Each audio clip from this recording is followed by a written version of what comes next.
So, welcome to the second section of today's afternoon session, which is called Practice by Example. This part actually consists of three parts.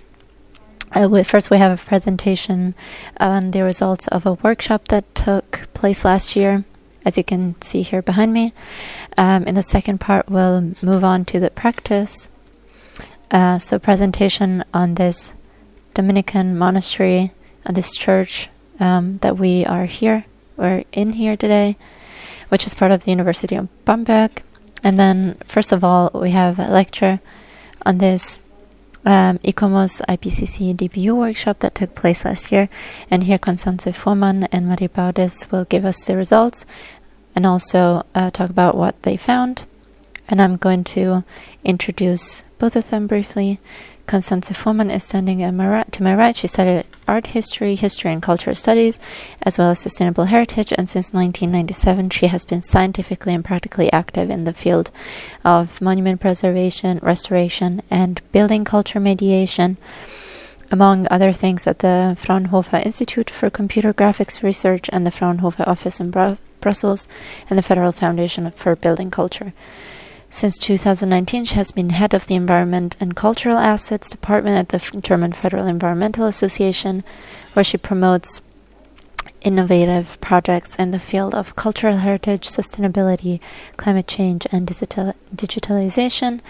And Marie Baudis is a student doing her master's in art history at the Westfälische Wilhelms University in Münster. And as an intern at ICOMOS, she supported the first workshop of the ICOMOS IPCC DBU project in 2021 and subsequently continued to support and contribute to the project as an ICOMOS member. She's currently writing her master's thesis on the significance of climate change for heritage conservation, using the example of heavy rainfall events in Western Germany in 2021.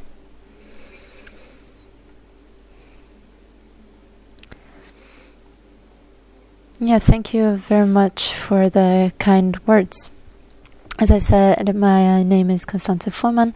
I work at the Deutsche Bundesstiftung Umwelt.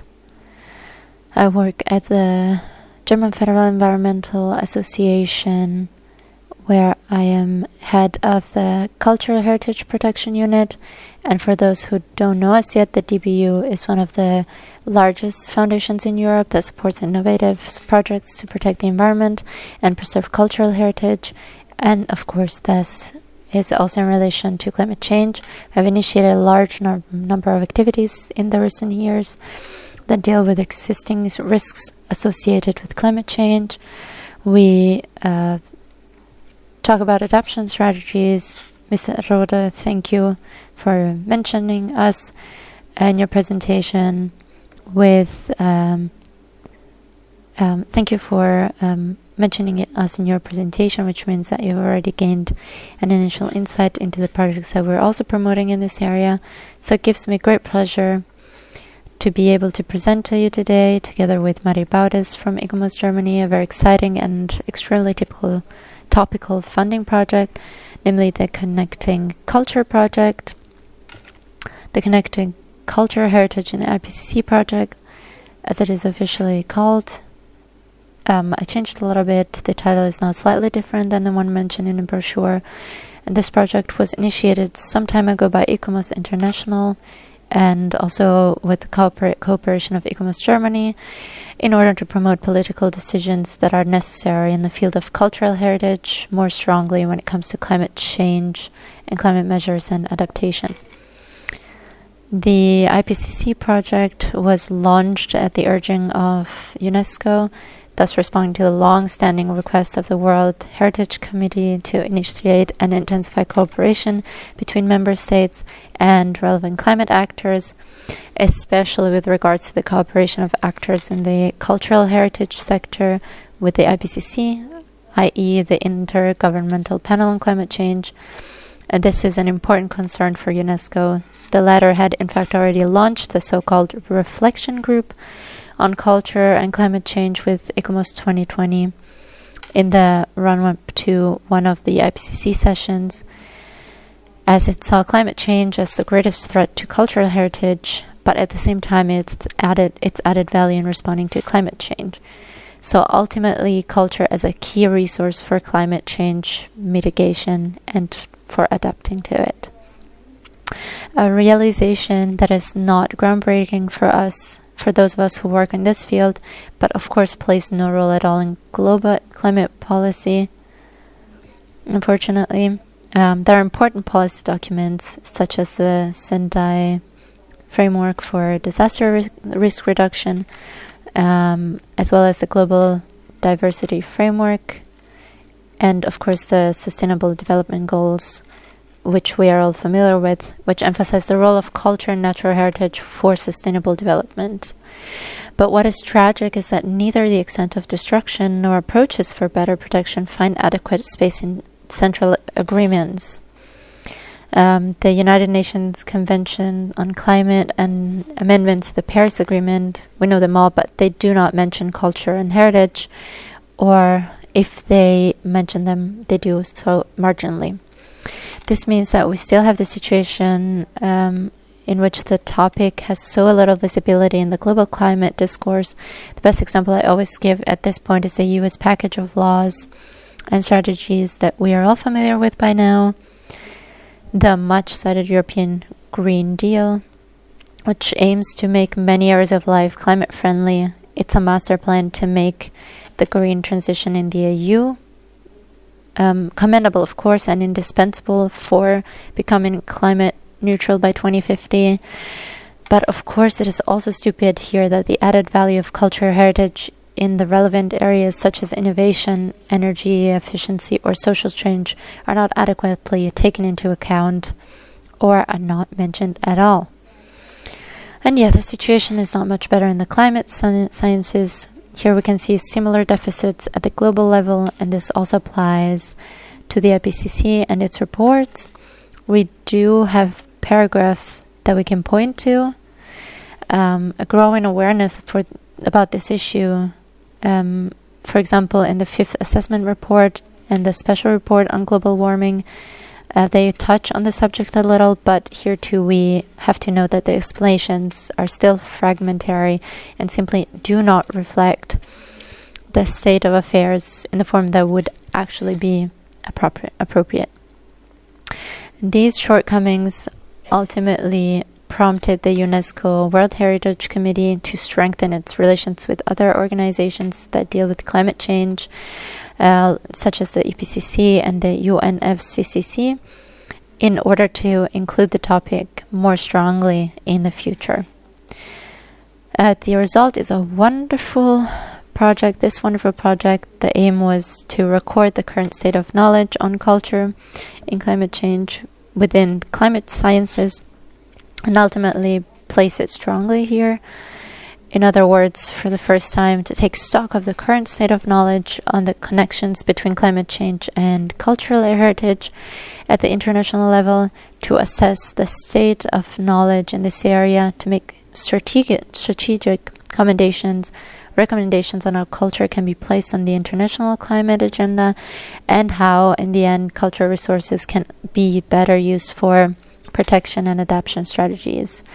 The whole thing was carried out in different formats, organized by the project consortium ICOMOS, UNESCO, and IPCC, and created in accordance with the scientific standards of this and the scientific procedures of the IPCC. That is, the participating researchers were exclusively invited experts who demonstrably have scientific knowledge in the areas of culture, of cultural heritage and biodiversity, diversity, natural heritage, climate change. And these scientists were then invited to an international meeting of experts in which about 100 researchers, practitioners from various disciplines from all over the world participated. So we had about 40 countries that were represented, and during this meeting, information was collected about intangible cultural heritage and local knowledge. So the topic of indigenous peoples was very much in the foreground here, and how that relates to knowledge about climate change, climate adaptation, The topic was also risks and climate impacts on culture and cultural heritage, including methods for describing vulnerability. And there was also a discussion in this context about adaptation and conservation methods, and ultimately also about solutions for adaptation and the role of cultural heritage in terms of transformative change. The second objective was then to publish a series of white papers on the state of knowledge and existing practices. So I'll go into that again in a moment. And the third pillar was a discussion format in German organized by ICOMOS Germany and the DBU in order to ultimately bring this German perspective into the international discussion, or to get the ball rolling here in Germany and to communicate the international experience. And Marie Baudis, she'll talk about it more in a moment, exactly. And last but not least, the most important goal were policies recommendations for integrating culture into the international climate agenda. They were developed, and these results will also be incorporated into future IPCC reports to supplement them with this important aspect of cultural heritage. For example, in the 7th assessment report, which is currently being prepared, which means that the IPCC will submit corresponding recommendations during the ongoing work of this assessment cycle. It's a process that is still ongoing and that is actually very formal, and for which you have to apply again and again in order to be allowed to participate in this process and to participate in these meetings.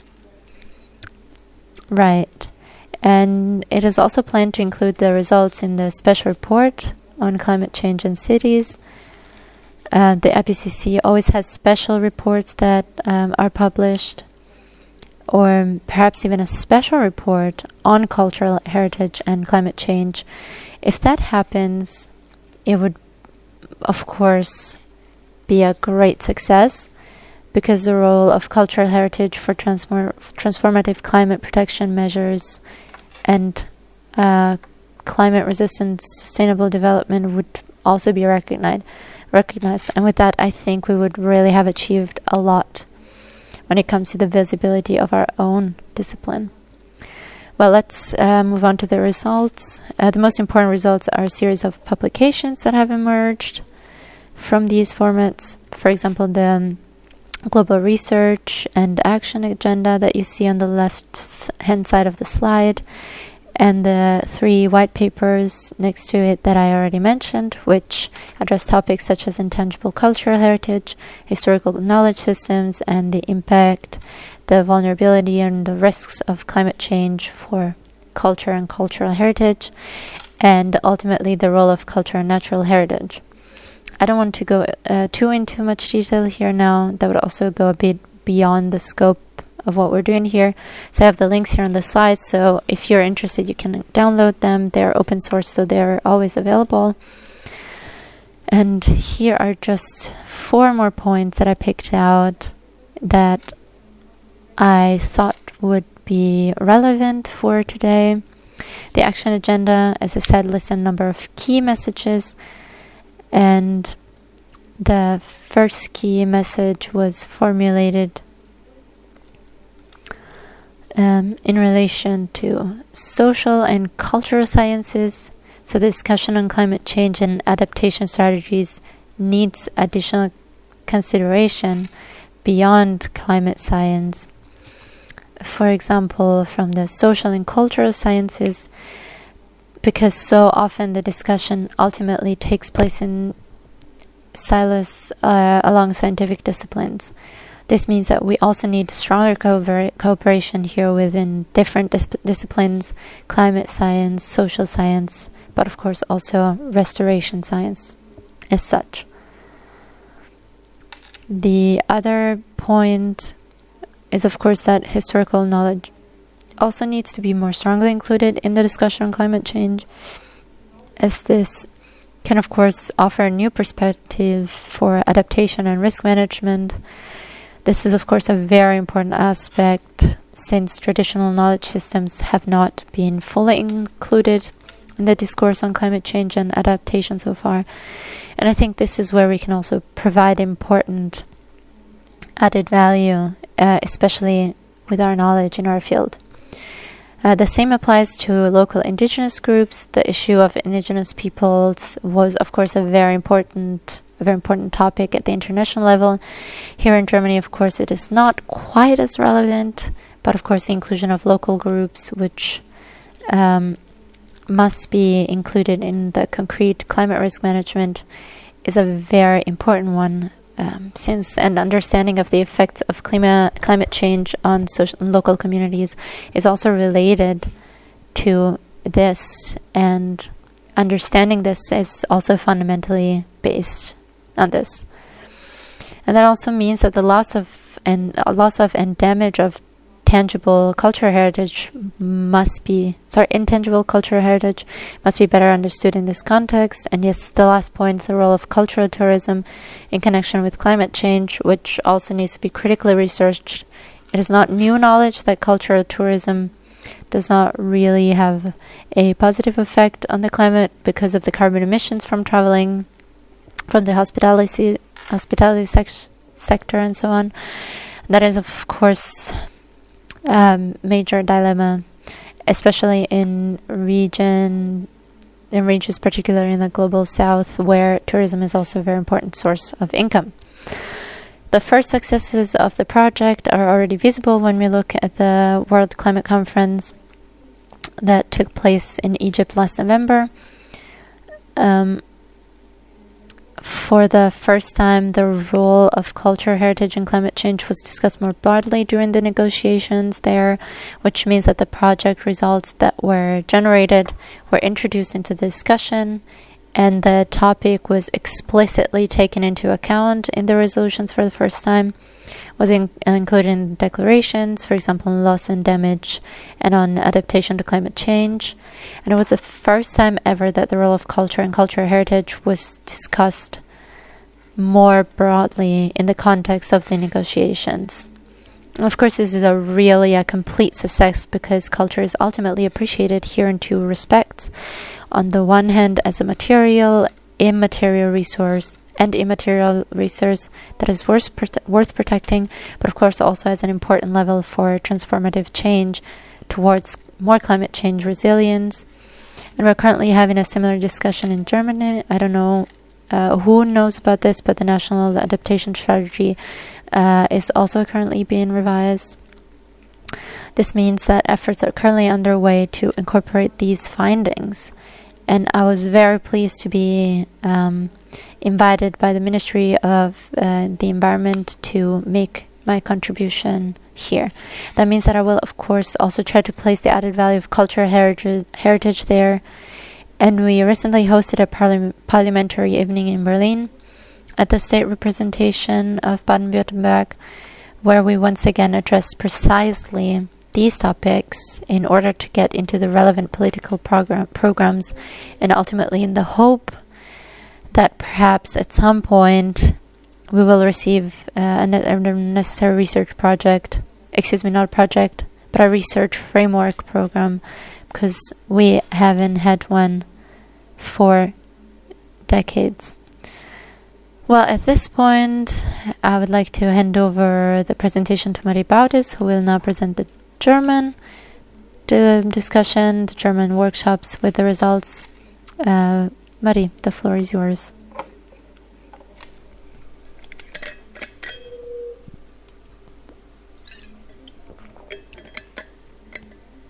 Yeah, thank you so much, Constanze. Yeah, I'm now following in the footsteps of the previous speakers, and I'm representing ICOMOS Germany today. Dorothee Büsser and Jörg Haspel were mainly involved in this project. Exactly. Yes, I have the honor of introducing you to the DAI, so this part of the project, so to speak. I've listed here once again in chronological order how the project actually proceeded. So you can see in December 2021 there was this international meeting.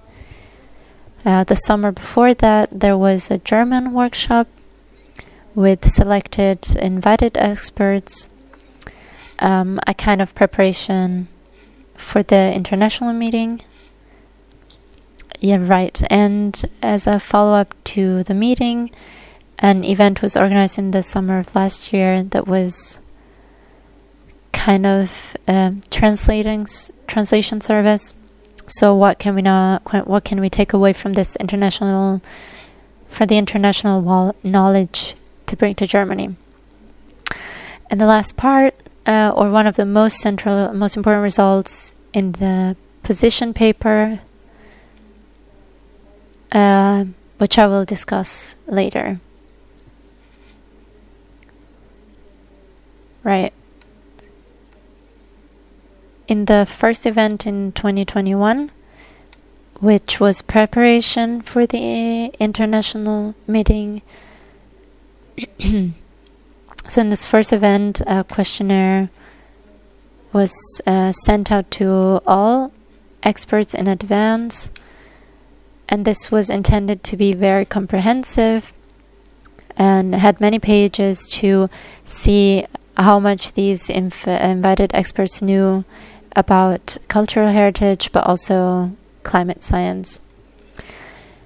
And this questionnaire was sent out to the participants in advance and focused on 5 categories of questions, which I've also listed here. These are firstly the consequences of climate change on culture and natural heritage and its vulnerability, the protection and adaptation measures against the consequences of climate change on culture and natural heritage, the role of cultural and natural heritage in climate protection measures, or minimizing the effects of climate change, the consideration of the effects of climate change on culture and natural heritage, and the political framework. And lastly, learning from the past for the future handling of cultural and natural heritage. Individual questions and main topics were discussed in smaller groups during the workshop, and the results were recorded in a final report. The workshop offered the opportunity for an interdisciplinary exchange for the first time, and thus provided the impetus for joint discussion and a major desideratum for further work. There were numerous gaps in knowledge that arose during the workshop and during the questioning in the catalog of questions, which were also recorded in the report, and a major desideratum was, so to speak, to choose basic terms without which the necessary interdisciplinary cooperation would not be possible. It was also noted that there is actually no real overview or system yet in which everything can be collected in depth and discussed.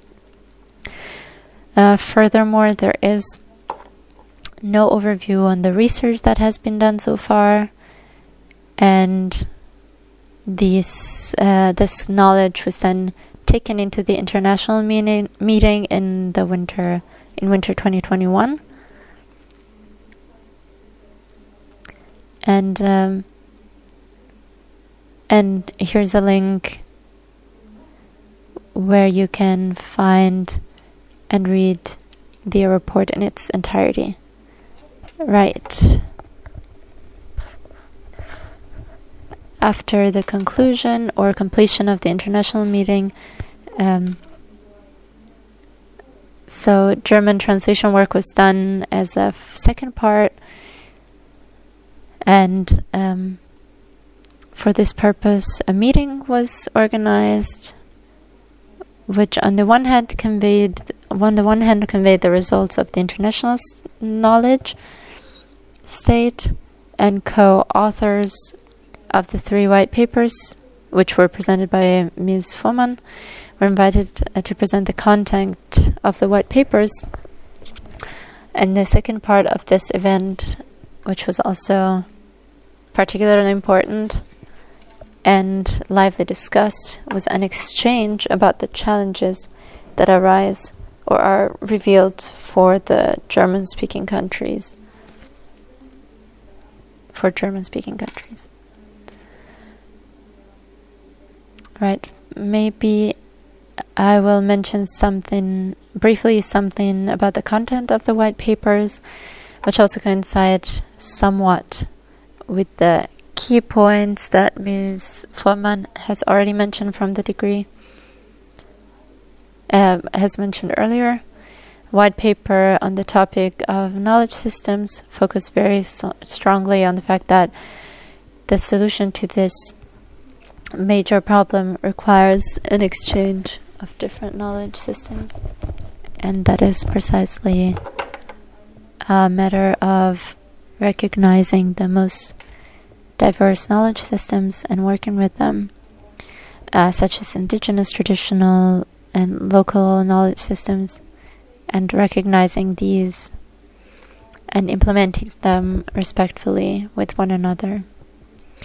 The second white paper is about impact. So more or less it has the big message that climate change is already has an impact on various cultural assets and cultural practices in all regions of the world. And we also made a note of the fact that global imbalance is emerging, or that there is this imbalance already, and that the number of publications on the effects of climate change is not really congruent with the effects.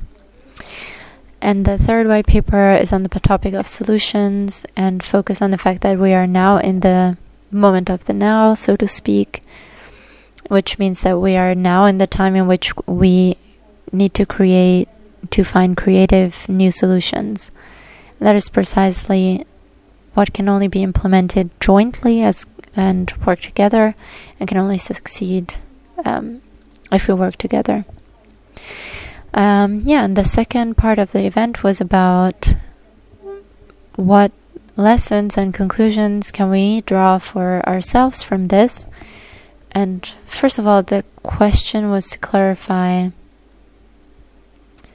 There was lively discussion, and the question was to clarify whether there are knowledge systems from which we can learn, which we have not yet or perhaps not sufficiently included. So, in other words, translate traditional knowledge into what we need to know now. And from this discussion at the event came out that this is primarily a matter of knowledge about crafts and related findings, such as those determined by building research and archaeology.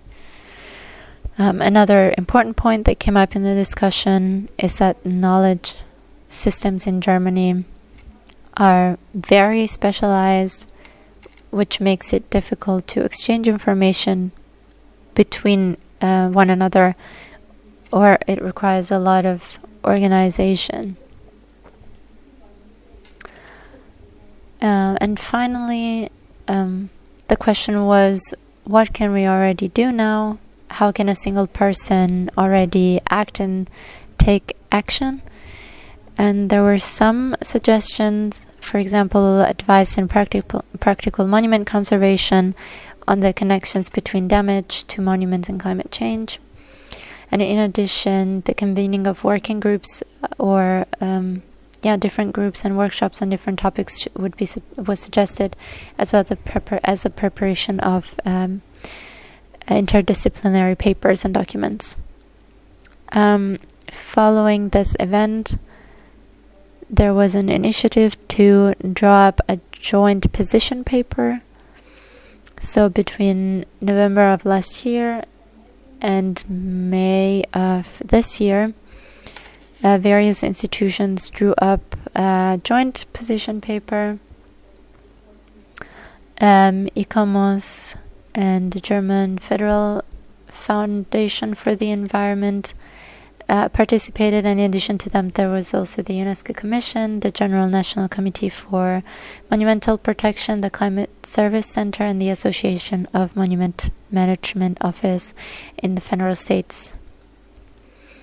And here too the position paper builds on the international results, because in the last part of the GRA, recommendations for action were also mentioned, and it is on the basis of these 4 categories that the 4 categories in the position paper were developed, and that gave structure to the paper, so to speak. And in the position paper, there are contributions through the interdisciplinary use of knowledge systems, contributions to empowering cultural heritage actors to act, contributions to effective cooperation between practice and politics, education, administration, research, and society, and contributions to financing climate impact and research in it. And since yesterday, this paper was is online on the ICOMOS, in the website of ICOMOS Germany, and I'll open it up really quickly. So here you can see the position paper, where I think with which I think all involved and all contributors are satisfied. I bet they're satisfied with this, to have achieved such a result. And as you can see, the position, so these are the categories from the structure of the GRA, and these are the positions for which the signatories advocate. So here you have part 1, 2, and 3 altogether. This is 4-page long document, even if the last page is referring to further publications. And yeah, the result is actually unique for the German-speaking world, and it's a first-time experience that actors from both areas of cultural heritage and climate science have come together and committed themselves to taking up and strengthening this topic in their work. And yes, I'm done with my presentation. Yeah, thank you very much for the presentation of the workshop on the one hand, and again for the presentation of the position paper. I have a question on the position paper. Maybe it's okay. You can all open it yourself, but I think it's a bit confusing when we look at it from the audience. Perhaps we can briefly mention most important points of this paper, and perhaps I can follow this up with my question. Of course, these position papers are important. A lot of clever people come together and think about a problem, and they meet frequently and they edit the paper. There are other papers circulating on other issues, and how can we make sure that the right people read these papers and pay attention to it, and that it becomes more relevant? How can we promote something like this in the long term since this topic is really important? And how can we avoid that such a position paper simply disappeared on our website, for example? Yeah, this is kind of a double question for you. Yeah, that's a very valid question. We're planning to publish this position paper in a press release. That's the first step. But of course, it is also important to take these positions to the respective committees and to the political work. It's important that we have to clearly and consciously seek contact with actors from respective ministries who are dealing with these issues, in the hope that they will take it up and take care of it. Of course, we can only influence this to a limited extent. So I'm always in discussion with many actors. As I said, we also organized a parliamentary evening where we invited many people from politics, from the committees, and indeed also people, like politicians from the committees that are not only strictly involved with culture, so also various neighboring committees. We had quite a lot of people actually on the distribution list. In total, maybe, I don't know, 5 or 6 came. Of course, it's always a bit of a problem. It's difficult to influence politics. So, of course, it's a matter of formulating convincing arguments. The arguments that formulate the added value for cultural heritage in this context is in a very clear and pointed way, and then to bring these arguments to people. But who then actually takes up and reads this is always a fundamental problem. I've also heard that the BMBF is completely immune to this paper and does not want to take care of this problem at all, or this added value, and is ultimately not even willing to set up a corresponding research framework program. But yeah, ultimately it is up to us again and again to pass on these various theses and arguments accordingly. It doesn't help to keep going back to the committees and approaching politicians. As I said, I'm currently in the process of coordination with the Federal Ministry of Finance in the hopes that it would bear fruit, and in the hope that I will succeed in not anchoring these issues in the current political discussion. Of course, ICOMOS has to support us in this because we are doing it together.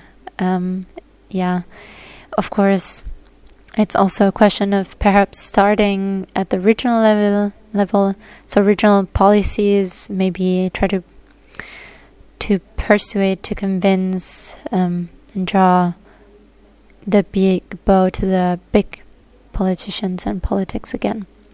Thank you, Marie Baudis. Did you want to add something? I think it was also planned, or at least considered during this process, to meet regularly this group and give a little feedback on whether and to what extent this obligation has been implemented. In other words, the individual institutions should provide a bit of evidence on what they could perhaps realize, what they could perhaps do, or what they have committed themselves to. In other words, the publication does not mean that this process is finished, but that it is an ongoing process. And the paper can also be seen in this way, so that it was always being worked on, maybe supplemented or changed a bit. So to speak, this process is not finished from just with this paper. Thank you very much. I don't know if there are any questions online. I can't really see it. Are there any questions here in the audience? Yes, back there in the last row.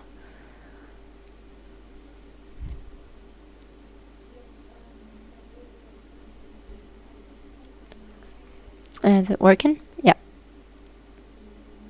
So at the top of right at the top, it says using supporting competences of the actors and guiding principles to repair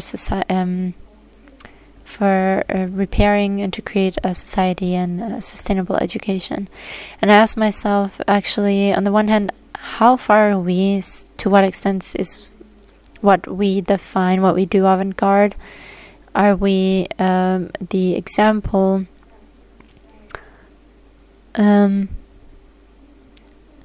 So how far are we talking about practice? And so I think it's very interesting to it would be very interesting to reflect on where we already stand, maybe how we can even do better, just to contribute to the discussion.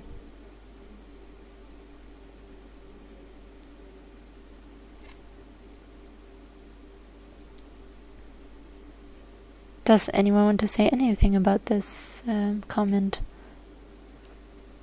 Okay, so there are no further questions. I have one last one.